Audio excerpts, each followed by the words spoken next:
Hello बच्चों, मैं Annu brainwave education पे आपका स्वागत करती हूँ। तो आज हमारी पहली क्लास है और आज हम पढ़ने वाले हैं हिंदी। चलिए तो क्लास को स्टार्ट करते हैं। तो आज हम पढ़ने वाले हैं हिंदी व्याकरण और हिंदी व्याकरण के अंदर हम देखेंगे संज्ञा। तो सबसे पहले हम देखेंगे संज्ञा का अर्थ और संज्ञा की परिभाषा। तो मैं एक सिंपल लैंग्वेज में आपको बताती हूँ कि संज्ञा का अर्थ क्या है या संज्ञा की परिभाषा क्या है। जितने भी इस संसार में जीव जंतु पेड़ पौधे मनुष्य जो कोई भी है उसका जो नाम है जिससे उसकी पहचान होती है बस वही नाम संज्ञा कहलाता है। चलिए उसको और जानते हैं अच्छे से। समस्त संसार में प्रत्येक वस्तु का नाम जिससे वह पहचाना जाता है बस वही नाम संज्ञा कहलाता है। संज्ञा की परिभाषा किसी व्यक्ति वस्तु स्थान अवस्था भाव के नाम का बोध कराने वाले शब्द संज्ञा कहलाते हैं। तो अभी हमने आपको बताया था बिल्कुल सिंपल लैंग्वेज में कि समस्त संसार में जितने भी पेड़ पौधे प्राणी जीव जंतु व्यक्ति हैं उनका जो नाम है वही नाम संज्ञा कहलाता है। अब इसको और एमसीक्यूज के माध्यम से हम क्लियर करेंगे। चलिए एमसीक्यूज लगाते हैं। चलिए क्वेश्चन देखते हैं। प्रश्न संख्या 1, उत्पत्ति या रचना के आधार पर संज्ञा के कितने भेद होते हैं। तो संज्ञा को अलग अलग तरह से डिवाइड किया गया है जिसमें दो तरह से आपके प्रश्न बनते हैं। उत्पत्ति या रचना के आधार पर संज्ञा को कितने प्रकार से बांटा गया है और एक पूछता है अर्थ के आधार पर संज्ञा को कितने प्रकार से बांटा गया है। तो यहाँ पूछ रहा है उत्पत्ति या रचना के आधार पर संज्ञा के कितने भेद होते हैं। तो उत्पत्ति के आधार पर संज्ञा के 3 भेद होते हैं। हमारा यहाँ पे ऑप्शन ए सही हो जाएगा। नेक्स्ट, अर्थ के आधार पर संज्ञा के कितने भेद होते हैं।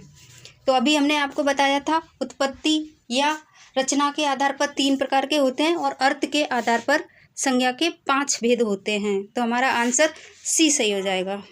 प्रश्न संख्या 3, संज्ञा का अर्थ है। तो हमने बताया था समस्त संसार में जितने भी जीव जंतु प्राणी हैं उनका जो नाम होता है वही नाम जिससे उसकी पहचान होती है वह नाम संज्ञा कहलाता है। तो हमारा ऑप्शन सी सही हो जाएगा, नाम। प्रश्न संख्या 4, जब किसी विशेष व्यक्ति स्थान वस्तु या प्राणी के नाम का बोध हो तब वहाँ कौन सी संज्ञा होती है। तो यहाँ पे एक शब्द यूज हुआ है विशेष। अगर किसी विशेष व्यक्ति स्थान का नाम होता है तो वहाँ पे व्यक्तिवाचक संज्ञा होती है। तो हमारा ऑप्शन ए सही हो जाएगा। नेक्स्ट देखते हैं, जिससे किसी वस्तु व्यक्ति स्थान या प्राणी के नाम की संपूर्ण जाति या समूह का बोध होता है जैसे लड़का नदी आदि शब्द होते हैं। तो अभी हमने देखा था किसी विशेष व्यक्ति का नाम होता है तो वहाँ पे व्यक्तिवाचक संज्ञा होती है और अगर संपूर्ण जाति का बोध होता है तो वहाँ पे जातिवाचक संज्ञा होती है। तो ऑप्शन बी सही हो जाएगा। जिन शब्दों से किसी भाव गुण दशा या अवस्था का बोध हो जैसे सुंदरता क्रोध शब्द उदाहरण हैं। तो जहाँ पे भाव की बात होती है तो वहाँ पे भाववाचक संज्ञा होगी। तो हमारा ऑप्शन सी सही हो जाएगा, भाववाचक संज्ञा। नेक्स्ट, जहाँ किसी समूह झुंड या एकत्र वस्तुओं का बोध होता है उसे कहते हैं। तो जहाँ पे झुंड समूह या एकत्र वस्तुओं का बोध होता है वहाँ पे हमेशा समूहवाचक संज्ञा होगी। तो हमारा ऑप्शन सी सही हो जाएगा, समूहवाचक संज्ञा। आगे देखते हैं, किसी द्रव्य पदार्थ या धातु का बोध कराने वाले शब्द जैसे पानी दूध तेल सोना आदि होते हैं कौन सी संज्ञा होते हैं। जहाँ पे बच्चों हमेशा याद रखना, जहाँ पे किसी लिक्विड या मटेरियल की बात होती है तो वहाँ पे हमेशा द्रव्यवाचक संज्ञा का यूज करते हैं, द्रव्यवाचक या सामग्रीवाचक संज्ञा। व्यक्तिवाचक संज्ञा का सही उदाहरण है। तो व्यक्तिवाचक संज्ञा वह होती है जो पार्टिकुलर किसी व्यक्ति का प्रॉपर नाम है या किसी स्थान का प्रॉपर नाम है। तो यहाँ पे देखिए लड़का एक संपूर्ण जाति का बोध करा रहा है, ये होगी नहीं। नदी में बहुत सारी नदी हो सकती है, एक जाति का बोध करा रहा है, ये होगा नहीं। मिठास किसी भाववाचक संज्ञा है। तो हमारा ऑप्शन बी सही हो जाएगा, दिल्ली क्योंकि ये प्रॉपर एक सिटी का नाम है, इसलिए option B is the right answer.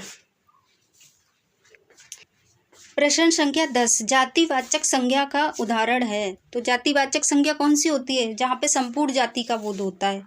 तो हिमालय नहीं हो सकता, सोना मटेरियल है, राम प्रॉपर नाम है किसी व्यक्ति का, जैसे भगवान श्री राम का। तो यहाँ हमारा ऑप्शन नंबर बी सही हो जाएगा, लड़की। भाववाचक संज्ञा का उदाहरण कौन सा है? पानी, गुस्सा, पेड़, भारत। तो यहाँ पे हमारा ऑप्शन नंबर बी सही हो जाएगा, गुस्सा। आगे देखते हैं, निम्नलिखित में से कौन सी संज्ञा द्रव्यवाचक या सामग्रीवाचक संज्ञा है? तो हमने बताया था जहाँ पे मटेरियल या लिक्विड की बात होती है तो वहाँ पे कौन सी संज्ञा होती है? द्रव्यवाचक। और यहाँ पे लिक्विड या मटेरियल किस में है? खुशी में, बच्चा में, राजा में, बताइए किस में है? तो यहाँ पे हमारा ऑप्शन नंबर ए सही हो जाएगा, चांदी। चांदी एक मटेरियल है। आगे देखते हैं, दिल्ली भारत की राजधानी है। वाक्य में दिल्ली और भारत कौन सी संज्ञा है? तो यहाँ पे हमने बताया था किसी पार्टिकुलर प्रॉपर जिसका नाम होता है उसको व्यक्तिवाचक संज्ञा कहते हैं। तो यहाँ पे दिल्ली और भारत प्रॉपर किसी शहर, किसी कंट्री का नाम है, इसलिए व्यक्तिवाचक संज्ञा होगी। नेक्स्ट देखते हैं, विद्यार्थी किस प्रकार की संज्ञा है? तो विद्यार्थी किस प्रकार की संज्ञा है? व्यक्तिवाचक, जातिवाचक, भाववाचक या सर्वनाम? सर्वनाम तो हो ही नहीं सकती क्योंकि ये कोई संज्ञा ही नहीं है। तो यहाँ पे विद्यार्थी हो जाएगी हमारी जातिवाचक संज्ञा, ऑप्शन नंबर बी। नेक्स्ट देखते हैं, निम्नलिखित में से संज्ञा का सही उदाहरण क्या है? तो सही उदाहरण क्या है? लिखना, अच्छा, किताब, जल्दी। तो यहाँ पे किताब जो है वो हमारा सही उदाहरण हो जाएगा संज्ञा का। नेक्स्ट देखते हैं, समूह का नाम बताने वाली संज्ञा को क्या कहते हैं? तो जहाँ पे समूह का बोध होता है वहाँ पे हमेशा समूहवाचक संज्ञा होती है। तो ऑप्शन डी सही हो जाएगा, समूहवाचक संज्ञा। आगे देखते हैं, प्रेम किस प्रकार की संज्ञा है? व्यक्तिवाचक, जातिवाचक, भाववाचक या समूहवाचक? तो जहाँ पे प्रेम क्या है? प्रेम एक भाव है। तो यहाँ पे ऑप्शन नंबर सी सही हो जाएगा, भाववाचक संज्ञा। आगे देखते हैं, सेना किस प्रकार की संज्ञा है? सेना किस प्रकार की संज्ञा है? सेना एक समूहवाचक संज्ञा है क्योंकि एक समूह का बोध हो रहा है। तो ऑप्शन डी सही हो जाएगा, समूहवाचक संज्ञा। आगे देखते हैं, बचपन शब्द किस प्रकार की संज्ञा है? तो हमने देखा था जहाँ पे किसी अवस्था की या भाव की बात होती है तो वहाँ पे हमेशा भाववाचक संज्ञा होती है। तो बचपन क्या है? एक अवस्था है, इसलिए ऑप्शन सी सही हो जाएगा, भाववाचक संज्ञा।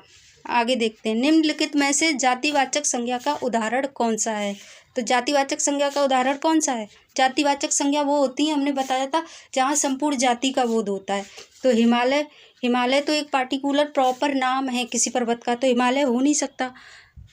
दिल्ली किसी शहर का प्रॉपर नाम है। पृथ्वी, पृथ्वी भी प्रॉपर किसी ग्रह का नाम है। तो यहाँ पे जो संपूर्ण जाति का बोध करा रहा है वो है नदी। तो हमारा ऑप्शन नंबर डी सही हो जाएगा। चलिए आगे देखते हैं। चलिए तो क्वेश्चन हमारे खत्म हो गए हैं। अब ये आपके लिए है गृह कार्य, होमवर्क। इसका आंसर आपको कमेंट बॉक्स में बताना है। गंगा किस प्रकार की संज्ञा है? जातिवाचक, व्यक्तिवाचक, समूहवाचक या भाववाचक? चलिए तो आज की क्लास को यहीं पे फिनिश करते हैं और आगे नेक्स्ट क्लास में मिलेंगे। तो नेक्स्ट क्लास को देखने के लिए आप चैनल को सब्सक्राइब कर लीजिएगा और बेल आइकन को प्रेस कर लीजिएगा ताकि आने वाली क्लास का नोटिफिकेशन आपके पास पहुंचता रहे।